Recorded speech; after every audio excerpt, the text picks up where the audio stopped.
So who made the decision not to be here?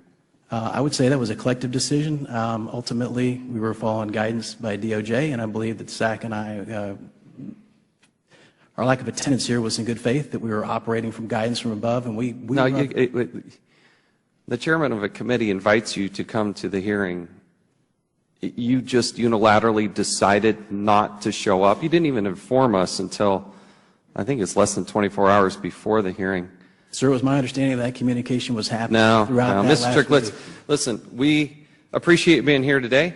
I appreciate what you do for this country. But attending a congressional hearing is not an optional activity.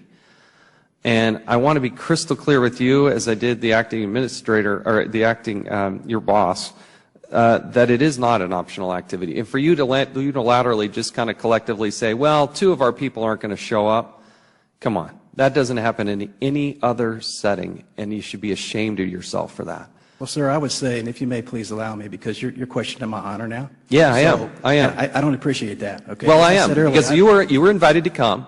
Sir, I was following guidance. I'm a good soldier. I was following orders. Okay, who ordered you? Who told you not to come? The Department of Justice Who? decided. I want to know a name. Sir, I don't want to know names. There's so many names. I could probably list off 8 names between the agency and the department. Start. Give me one.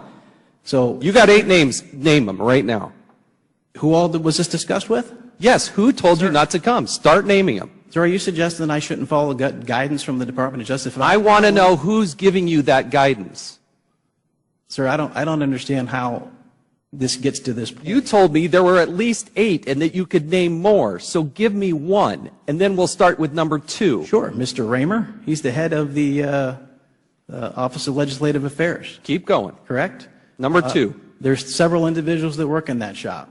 Correct? I believe one of them's name is Jill Tyson. Keep going. There are a couple other Number individuals. 3. I don't recall their name. Number 3. I don't recall his name, but there was another one involved. I know that Zach Terwilliger from the ODAG's office, there was conversations with him as well. Who else? Number 4. I believe this information was briefed to the Deputy Attorney General. From ATF, there was discussions with Director Brandon and every one of our assistants. Number 5. Name number 5. Joe Allen. He's our Chief of Staff. Number 6. Right now I'm having a memory block, sir, but you'll give me 6, 7, and 8? I guarantee I give you more names than that, sir. But, I don't when? understand. When will you give me those names? Point. I'll give those names as soon as I can recall, sir, and I'm sure my staff can help me with that. Give me a date. Give me a date. Give me a date when you're going to give me those names. Sir, I would never, ever have dishonored this committee or myself or the agency and failed to appear if I thought for a minute that this would have ever happened. Not for a minute. Yeah, if you didn't think there were going to be any consequences, you just decided to blow it up. I have briefed your staff.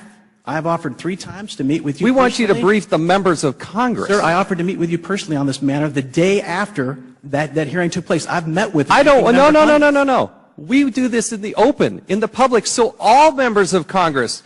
It's nice that you say you're going to brief staff. I'm happy to answer that right now. Hold on.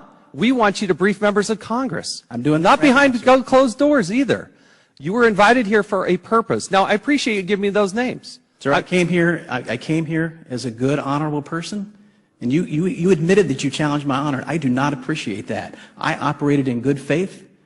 Operating in good faith, you didn't show up. I was told that it was an invitation, as Director Brandon explained. I did not know that was not optional. I would have happily gone against Department of Justice guidelines and been here that day. I've even discussed it with Inspector General Horowitz. Everyone that I've ever talked to about this understands precisely what happened that day. Yet you want to get your 15 seconds of YouTube minute time to challenge my honor. You know, that night, sir, I had to call my sister. My sister and my brother worked for ICE. It was portrayed that I failed to testify. You did. Before That's hearing. the fact. I did not fail, sir. That is the fact. You failed to testify. I was following guidance. I would never dishonor the memory of an ICE agent that way. This is what Mr. Brandon said. Well, the decision is theirs voluntarily.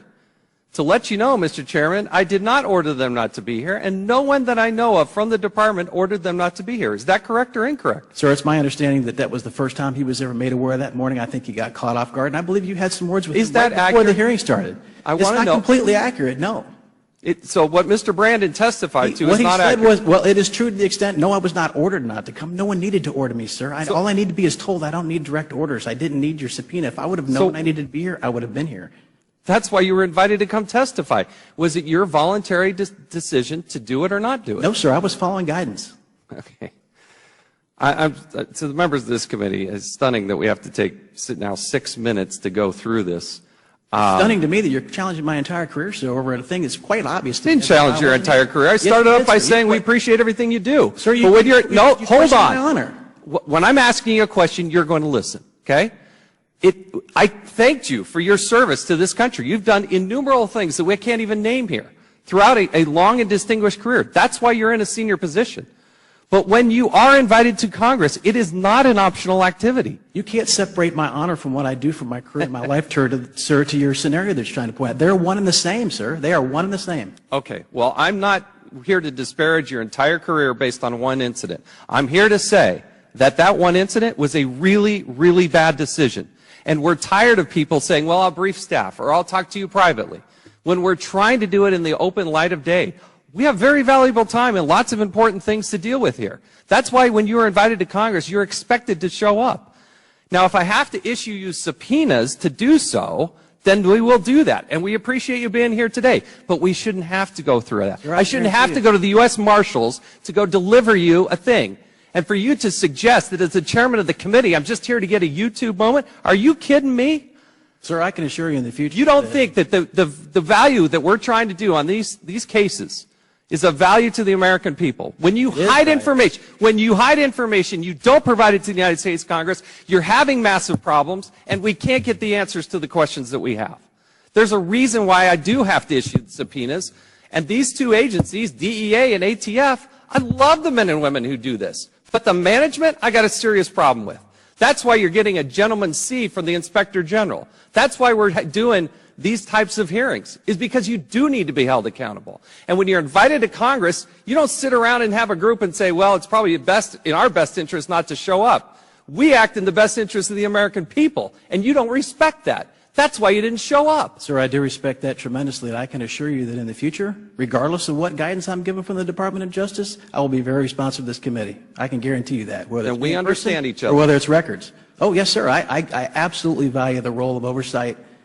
It's critical. We have to be accountable to the American people, sir. I never intended for this to be a personal issue. This is business. Unfortunately, it became a personal issue.